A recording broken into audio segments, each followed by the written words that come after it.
天候条件这么差，吹大风还下雨，台中港的浪很高，但是脱困作业还需要尽快进行。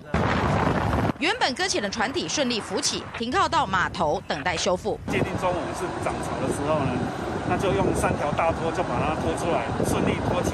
台中港毛博区19号晚间10点测得港外风速高达50节。当时在台中港内，这一艘巴拿马级降富轮停靠在44号码头，卸下水泥熟料就快要卸完，却在20号凌晨12点多，船被风浪给打断缆绳。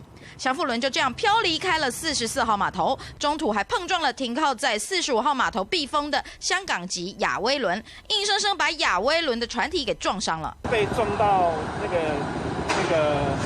船尾的地方，那主要是栏杆有撞了凹损，那船体是有部分的损伤。船贷公司立刻加强亚威轮系缆，还好亚威轮还能留在原处，但是降富轮却继续往南飘，最后搁浅在中龙公司承租区前的护岸浅滩，直到20号中午，降富轮才脱困。如果是离岸风很强的话，那将来我们会考虑。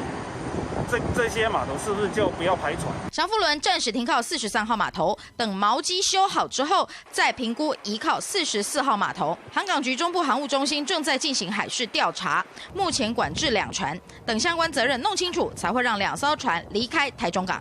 民视新闻徐明航、梁志祥台中报道。